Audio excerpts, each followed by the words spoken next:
of the Free Radicals podcast. I'm your host, Will. I'm Robin. Thanks for joining us again. Just to summarize, we've spent 3 episodes talking mostly background information, spending most of our time outside of Münster. And this is intentional, partly because a lot of things happen to inform the events in the actual city. But also I'm trying to help us understand together that the story in Münster has all these forces acting on it from other places, other situations in time, just like our situations, just like our stories have so many influencing factors. It isn't just that this particular group of people was oriented a certain way. There were things about their life, things about their world that informed their decisions, that made them think and do what they thought and did. Yeah, that pushed them. Yeah, exactly.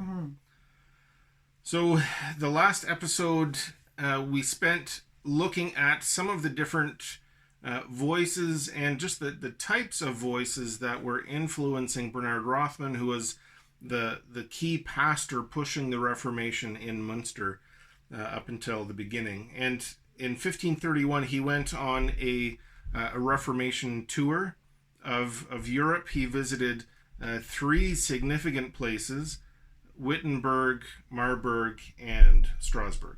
Right. And I've only been to Strasbourg, but that was a worthwhile trip. Maybe I'll make it to the other 2 some other time. You want to come along on the next trip? Sure. Sounds good. All right. In this story, we're going to see some of these factors that are at work, kind of struggling against each other within the city of Münster.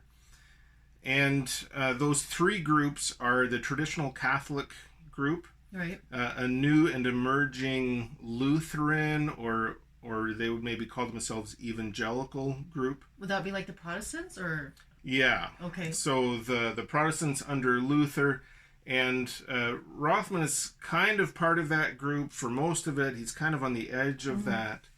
But he's also kind of leading a group of people who identify more as Anabaptists. I see. Okay. So there's an interesting power balance in terms of the government. So the bishop rules the area around the city. Okay. But there's a charter that says the city council has the authority to govern themselves. Okay. Up to a point. Okay. So the people in the city, they have independence, so they don't want the bishop telling them what to do. But they do have to be careful to not upset the bishop, to risk having other external forces interfering. Because the bishop's probably accountable to somebody else. Right. Like the church. Yeah, so Okay. the Pope or the I Holy see. Roman Emperor, Okay. all of these forces are there. I see. So 1531 is when this trip happens that I mentioned in the last episode, and that happens around the time of Easter, so it takes a few months. And then Rothman comes back, and he's eager, he's motivated, he's been listening to these different voices, and he's developed some strategies of how he's going to lead this reform movement in Münster. And he's made connections too, so when he has questions, he can write letters to these people and they'll give him advice. So something happens in October of the same year that the bishop, who I mentioned before, has some authority over the city. The bishop has heard from council and some other people. They're upset about what Bernard Rothman is doing. I see. So they say that the bishop needs to stop Rothman from preaching. Right. Okay. So the bishop says, yes, that's what we'll do. Rothman's not allowed to preach anymore. Oh. And he's still at the same church, St. Moritz Church, outside of the city walls. Oh. So he is in a church directly under the authority of the bishop. Right. Okay. So he's outside of the city walls. Interesting. Then Rothman writes a letter to the bishop, which on the surface sounds submissive to the bishop, but he's much more submissive to the gospel. And he's writing in such a way to say, if God wants me to preach, I will preach. I see. So he's kind of putting himself under a different authority than the bishop. But does the bishop think that he's agreeing to it? Well, that's a good question. Because a few days later, a few weeks later, Rothman starts preaching again. Okay. So this is October 5th. There's this formal edict. Yeah. November 1st, he writes this letter. Okay. November 12th, he's preaching again. Okay. And some people complain, but really nothing happens. Okay. He still preaches. Yeah. So then there's this Episcopal Council, the leaders of the churches. They make another ruling that he has to stop preaching. Yeah. And Rothman is getting advice from Philip Melanchthon, who's a guy who he met in Wittenberg. And Melanchthon says, listen, without council support, this isn't going to go anywhere.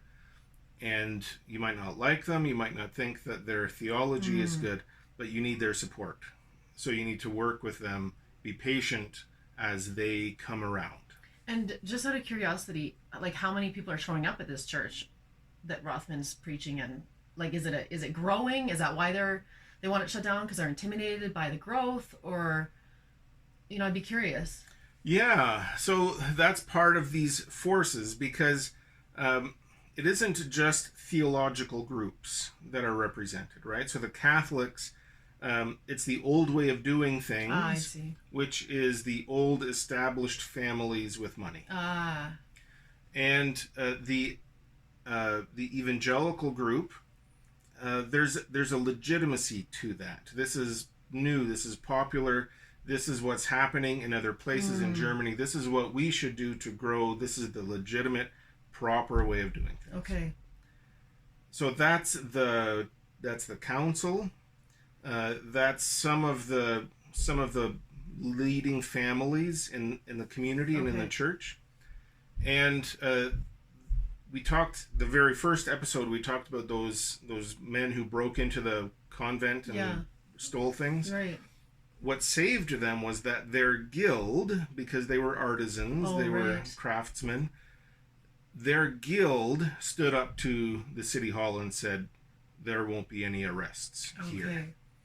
So the guildsmen, the common people, they supported Rothman in the changes that he made. And were even kind of pushing him in more aggressive ways than what Rothman wanted to do sometimes. Oh, that's interesting. Yeah. So Melanchthon is giving Rothman this advice, and he's sort of leaning in that direction. And then early the next year, in 1532, the emperor, who has connections with the Catholic Church, the emperor says that Rothman is not allowed to stay in the bishop's territory. He's kicked out. He's expelled. Oh, okay. Except the city of Münster is not technically the bishop's territory. Right. So Rothman didn't have to go very far. It's a short walk. I've done it from the city wall to St. Moritz Church. And then Bernard Rothman couldn't preach at that church anymore. But now he had to go to the city to find refuge. And the guildsmen, the common people, were happy to receive him, protect him, and listen to him speaking. Oh, interesting. So yeah, when Rothman spoke, there were crowds, but it wasn't always the proper crowd. It wasn't always the things that the established people wanted to hear. So yes, there were big crowds that wanted to hear him preach, but maybe not the right crowds, depending on who you asked. Yeah, I see. So this has happened. Rothman has moved into the city, and the city council is realizing, their problem now has become our problem. right? Rothman was preaching out there before. Now he's here. Now he's our problem. Right. Right? So the Catholics kind of get a break, but now the Lutherans, the evangelicals, are struggling with what to do with Rothman and his supporters. So does he like have a wife, Rothman? That's a good question. I don't think that he does. I don't know of It's one. never been mentioned. I haven't found it. Well, I'd be pretty mad if I was his wife and never made it to history books, but... Right. After all that moving around and all that stress and him being on vacation all the time. So a little later in January, Rothman writes his confessions, kind of his statement of belief, a whole bunch of things that he believes about God, about the church, and he submits it to the town council of Münster for their review.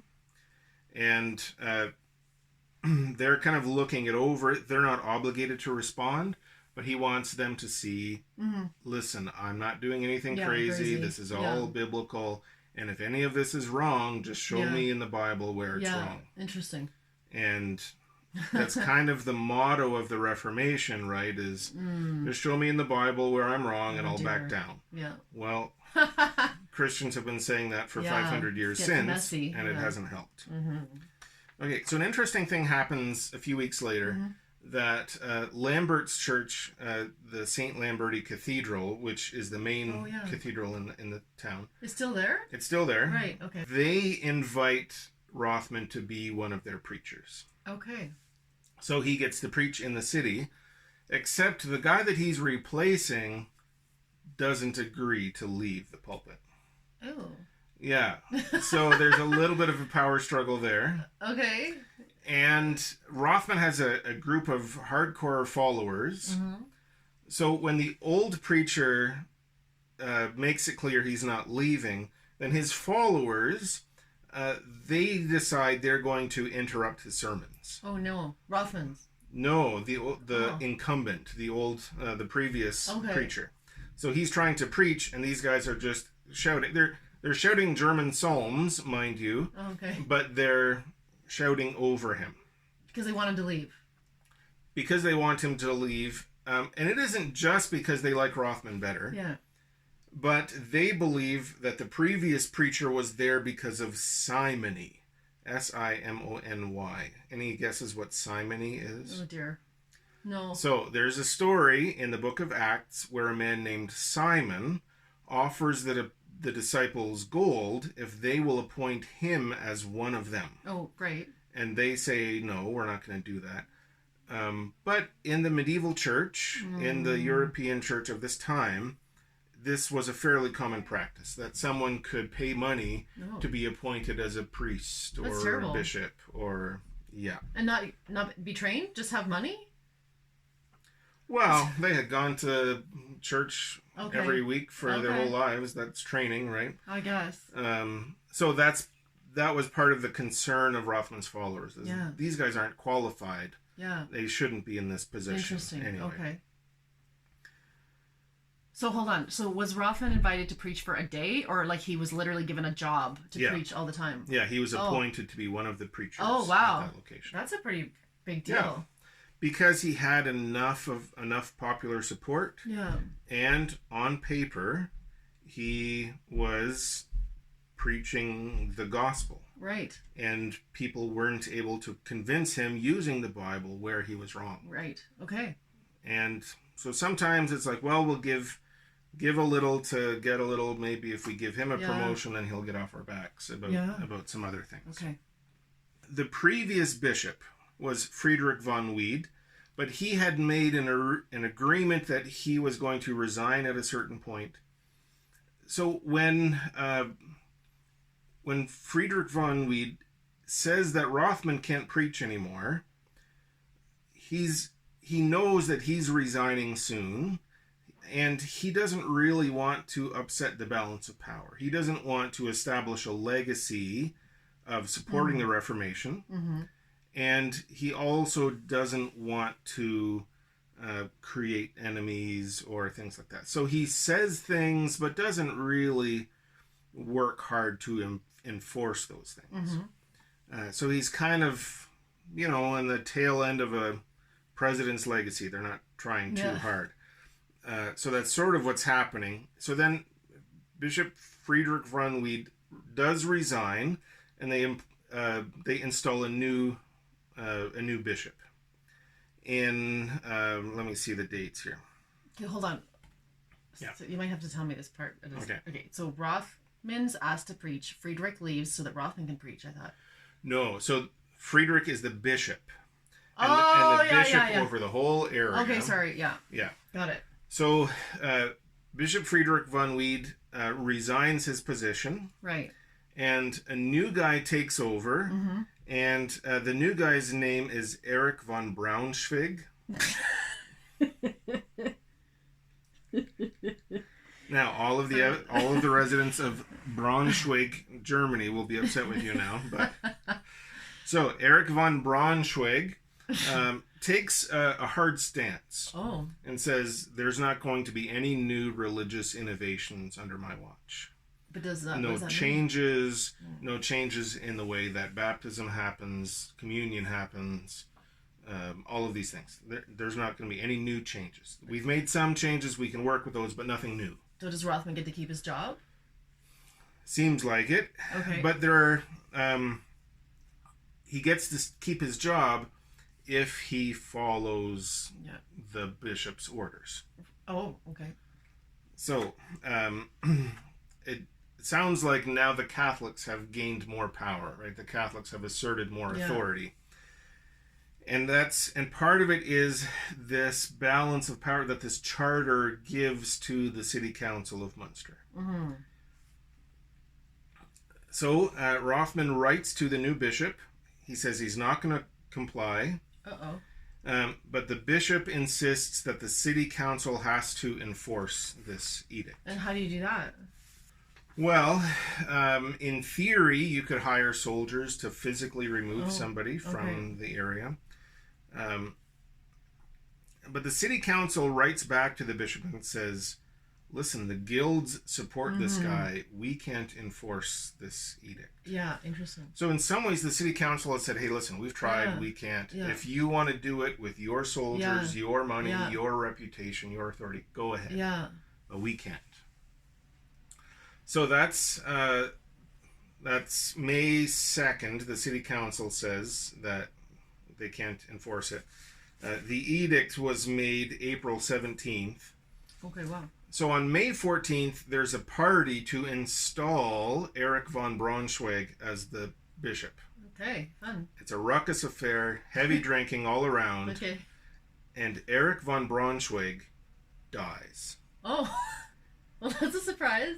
It's a surprise. He's supposed to be the champion of the counter-Reformation. He's supposed to... Yeah. How did he die? It seems he drank a little too much. Oh, my heavens. The official records aren't entirely clear. Okay. But what that creates is a power vacuum. Yeah. So who's going to be in charge? We don't know. What's their attack strategy going to be? We don't know. But why wouldn't the Catholics just reinstall another bishop? They would, and they did, but it took a little while. Okay, and right. in the meantime, there's nobody to say that Bernard Rothman can't preach. Oh, anymore. right. Okay. Because it doesn't happen quickly. Right. Yeah. So it takes a couple of weeks. They do get somebody else in. In the meantime, of course, the Reformation continues to happen. That's funny. And Bernard Rothman builds up more and more followers. So the choice of who the bishop is depends on the some of the Episcopal Council that I mentioned before, these church leaders in the area. Mm-hmm. And they had a delicate choice to make because they wanted somebody who would give them flexibility to make their own decisions in the city of Münster. Mm-hmm. They didn't want somebody who's going to come in and tell them what to do and impose an external will on them because they're independent people. Mm-hmm. But they knew if the bishop was too weak and couldn't stop problems from happening, then Rome would say, listen, the Habsburg Burgundian dynasty, they're doing fine. How about they just absorb this and that'll fix the problems? Oh, wow. Right. They didn't want to be absorbed into somebody else's empire. Right. So they wanted somebody who was weak enough to let them do what they wanted, but strong enough to keep some kind of order. That sounds like a hard sell. It's a hard balance to manage. Yeah. So they found a guy named Franz von Waldeck. Yeah. So Franz von Waldeck has an interesting kind of situation in his life. He's a loyal Catholic, but he has a wife and many children. And as bishop, that's a problem. But if he oversees a reform movement in the right way, then maybe he can legitimize his wife, legitimize his children, and by the way, maybe hold on to some of the land and power that was given to him as bishop. Oh, because most bishops don't have wives and children. Right. Oh, I totally forgot that part. Yeah. Oh, wow. So, and it isn't technically just bishop, it's prince bishop. Ah. But if the area isn't Catholic anymore, maybe he's just prince and not prince bishop. So he's wanting to kind of start a kind of a hereditary rule, right? That he's the prince. When he dies, his children can inherit the land and power. That's kind of his That's a new thing, isn't strategy. Yeah, it's a creative approach to the church position that he's been given. Yeah. But it's not exactly what they were hiring him for, Yeah. but that's kind of what he had in mind as a strategy. So soon after that, city council says, hey, maybe we should have a debate. We'll bring in some judges, some good speakers, and we'll have a debate to see whose version of the gospel is true. Oh, Bear. And who's... yeah. Oh, dear. Sorry, go ahead. So they have this idea. They want to have a debate. We'll have Rothman present his point of view. Mm-hmm. We'll have some Catholic point of view, maybe some evangelical or Lutheran points of view, just to see where we stand. And based on the crowd's response, maybe we can make a clear direction. Wow. Because there's no clarity right now. There's these three very strong factions. Yeah. All of them are increasingly angry. Yeah. Well, the people hear about this, and there's kind of a bitter, angry revolt against this whole idea. And the council says, okay, that wasn't a good idea. Okay. So we will only now hire preachers who preach the same gospel as Bernard Rothman. Wait, really? Yeah, so this happens... That's how big Rothman became? Yeah. Holy. So this happens on July the 15th. They promise they're only going to hire Rothman-style preachers. And there's kind of this new support and momentum for the Rothman version of the Reformation. So was everybody else really super angry about that? Other people were angry. So there's a group of nobles from the area, some of them within the city and around the city. And they get together, they have a little council of their own, and they submit some concerns to the city council. Yeah. Things that need to be changed, things that they want Rothman to stop doing, and so on. But the people of Münster are upset about this because they don't want the bishop telling them what to do. They certainly don't want a bunch of rich land-owning lords to tell them what to do. Yeah. So they're starting to think that maybe the bishop, maybe these other rich noblemen are going to launch some sort of attack to change the leadership situation in Münster. So they hire some mercenary fighters, that's just soldiers for hire. Oh. They ramp up some of their own kind of armed forces within the city. Wow. Just to protect them. To protect themselves against this imaginary attack coming from outside. And were those Anabaptists anti-war at that point? So while they're called Anabaptists, there isn't a lot of rebaptism happening at this point. Okay. And the peace-mindedness hasn't really sunk in as much. Mm-hmm. But the citizens who hire the soldiers are from both the evangelical camp and the more radical camp. Oh, I see. So this tension is there for a while.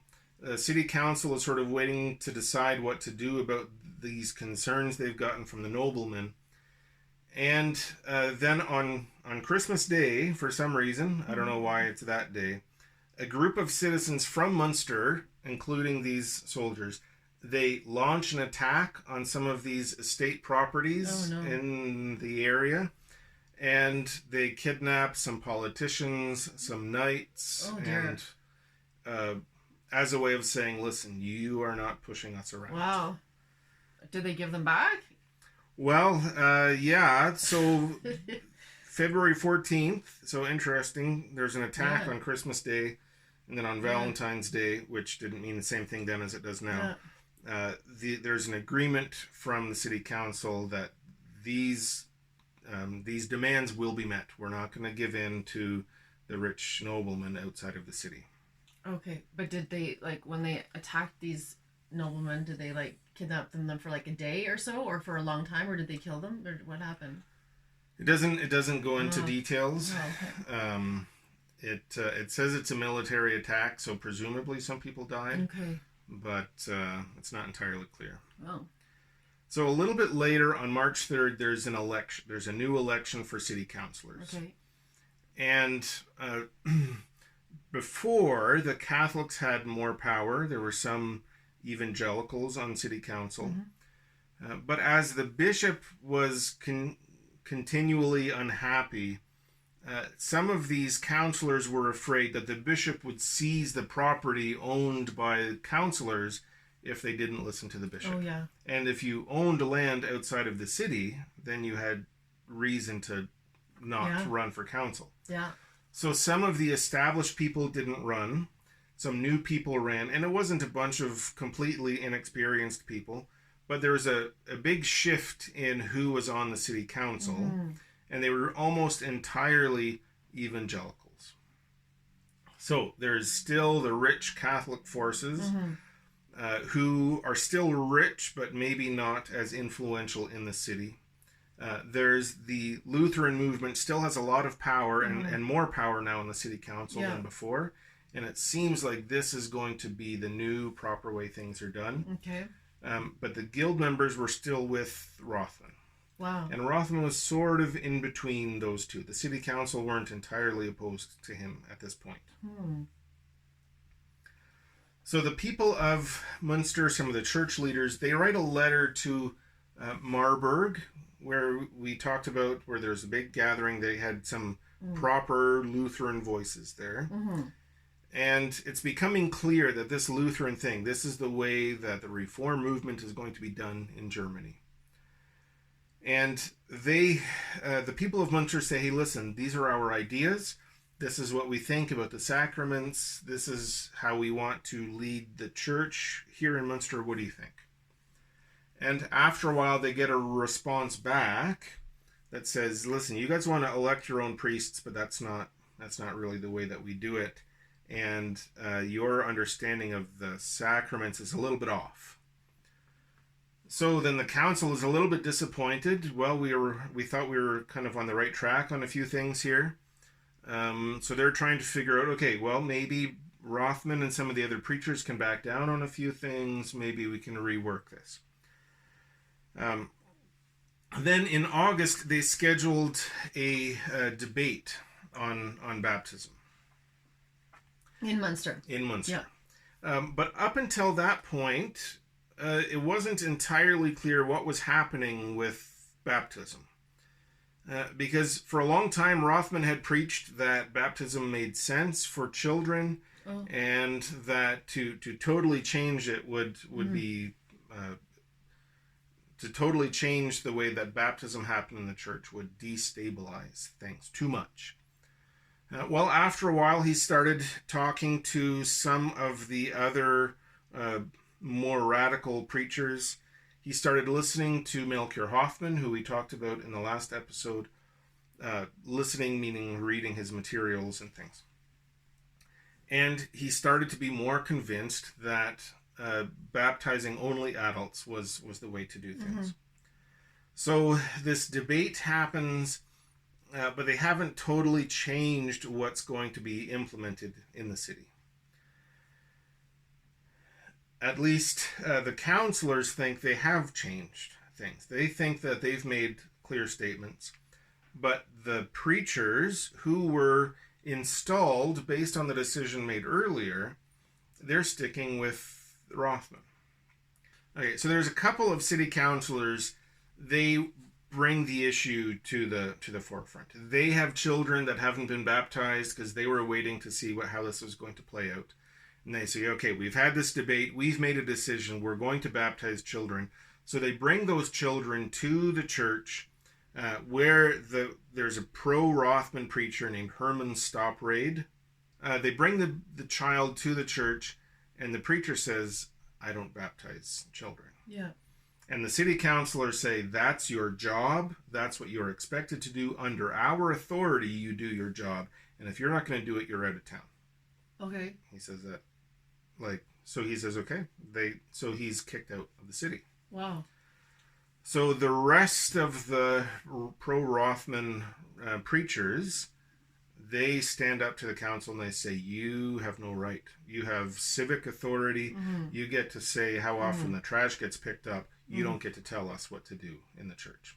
So one other question. If somebody really wanted to get their kids baptized bad enough, would they just go to the Catholics? They could probably find somebody. Yeah. Yeah. So the city councilors, they weren't just doing that because they wanted their children baptized. They wanted to see if these people were as opposed to it as they said they were. Yeah, interesting. So, yeah, they could have found a Catholic priest to baptize the children. They could have found a Lutheran evangelical priest to baptize their children. But they specifically chose the Anabaptist to test their loyalty. Oh, I see, yeah. So, the council knew that there's a whole lot of forces at work here, because to become Anabaptist was in some ways a bridge too far, because we talked about the Edict of Spire, which was last episode, that said Anabaptists can be executed. Right. So if the people of Münster declare themselves to be Anabaptist, oh dear, then Bishop van Waldeck is now obligated as a Catholic to attack the city and take over. Wow. So the city council, regardless of what they believe, didn't want to see that kind of attack. Yeah. So you can debate theology all you want, but they wanted to keep order. So all of this was at work when they're deciding, but the preachers, they said, well, we're not subject to human authority, we're subject to divine authority, and the Bible says this. If you can show us in the Bible that we're wrong, then we'll change. But yeah, so that's what they've done.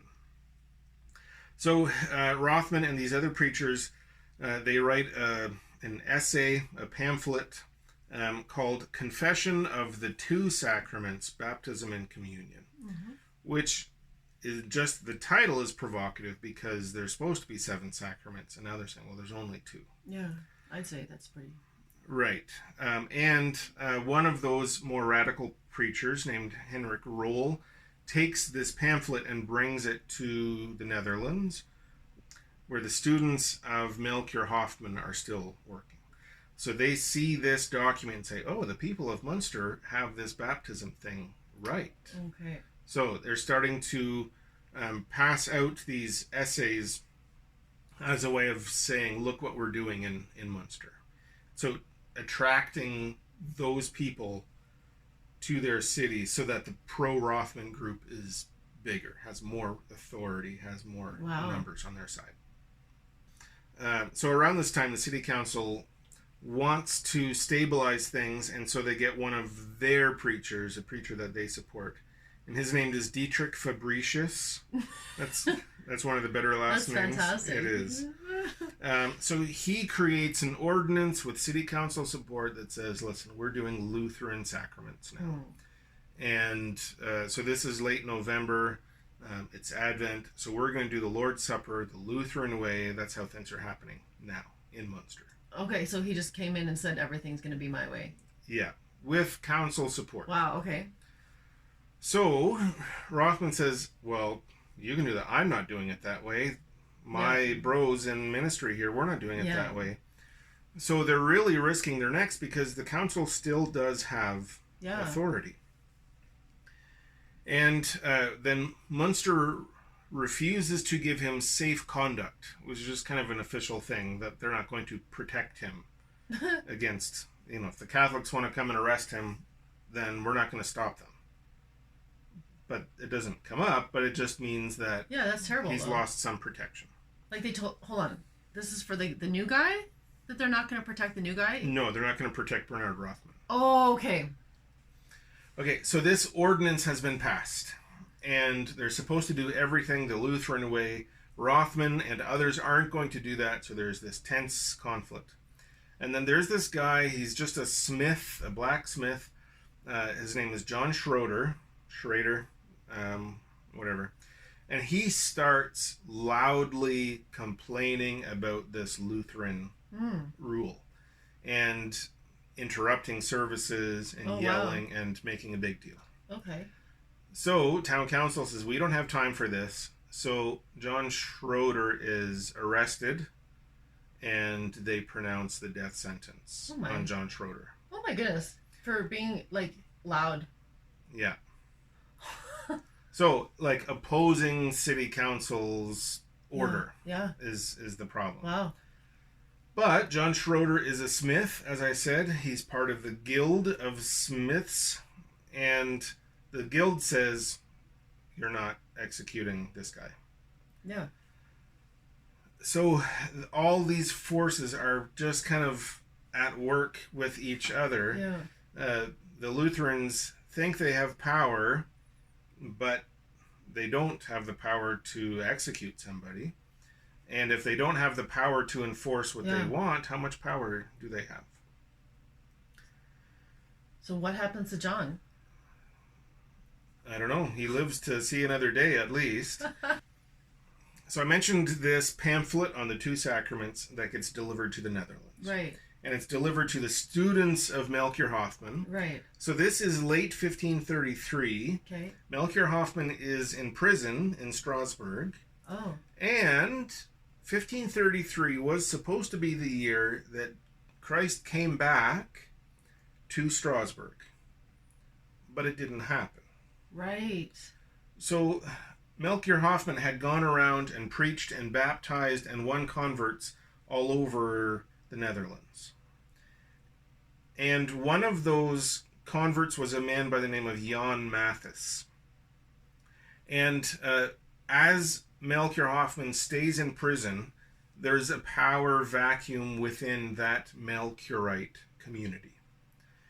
And the longer he stays there, and as his prediction of the end of the world comes and goes, there's a power vacuum and kind of a loss of legitimacy for Melchior Hoffman. Yeah. So Jan Mathis elevates himself to replace Melchior Hoffman as leader. He declares himself to be the new Enoch, that one of the witnesses of the end times. Oh. And he sends emissaries or missionaries to different parts of the area to baptize people, to let them know in some ways there's a new sheriff in town. Yeah. There's a new Enoch in town. Yeah. And two of those emissaries arrive in Münster because they've read this pamphlet on the two sacraments. And they have a gathering in the home of Bernard Knipperdoling, who's one of the city councilors, but also sympathetic to Bernard Rothman. Yeah. So it's a gathering. It's in Bernard Knipperdoling's home. Knipperdoling is there. Rothman is there. Henrik Roll is there, who brought the letter to the Netherlands. Herman Stopprade is there, who was the preacher who wouldn't baptize the children of the town councilors. Okay.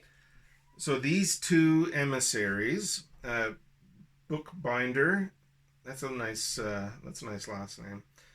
Oh, that's their last name? Bookbinder, it says right there. Okay. So Bookbinder and De Kuyper, they arrive in Münster and they baptize the whole crowd.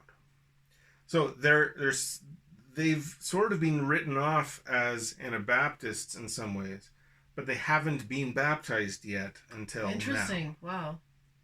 So they're rebaptized, but sometimes what happens in Christian communities is that you're not just baptized into the church, you're baptized into a particular movement. You're baptized into the membership of a particular group within the church. Right. So Bernard Rothman was the leader and continues to be the leader of this movement, but he's now been baptized into the Jan Mathis, Melchior Hoffman movement. Interesting. So things are going to change because Jan Mathis sees that there's support for Anabaptism in Münster. He sees that Strasbourg was not the New Jerusalem after all. Yeah. And maybe the New Jerusalem can happen here. So there's an interesting thing about the baptisms that they did. So I mentioned before that they were sort of baptized into a movement. Now we see baptism as part of a church membership thing. For some people, baptism is just a declaration of faith. But there's something different about the baptism that Jan Mathis understood. They weren't dunked into a river. They didn't have water sprinkled on them. They had water put on their foreheads in the shape of a letter T or a Greek tau. Like a cross? No, it was the letter T for some reason. Okay. And they understood that this was a mark, a seal on their foreheads. So it was a sign, it was supposed to be a sign that was permanently etched in them spiritually, that these people with the baptized tau on their foreheads were among the 144,000 elect. So when Christ came back, he would know who were his own because they had been marked in the sign of baptism. Interesting. So things are about to change. There's the Bernard Rothman Reformation, and now we're starting to see what the Jan Mathis Reformation is going to look like in Münster. Wow. All right, well, thanks for following along. Thanks to you, the listener, for joining us again. I just want to highlight again, we are available on almost all podcast platforms. Videos of these interviews are available on YouTube, and you can follow along on some social media outlets. We have a group on Facebook and on Instagram as well. So follow along, join in the discussion, and let us know how you're enjoying things. See you later.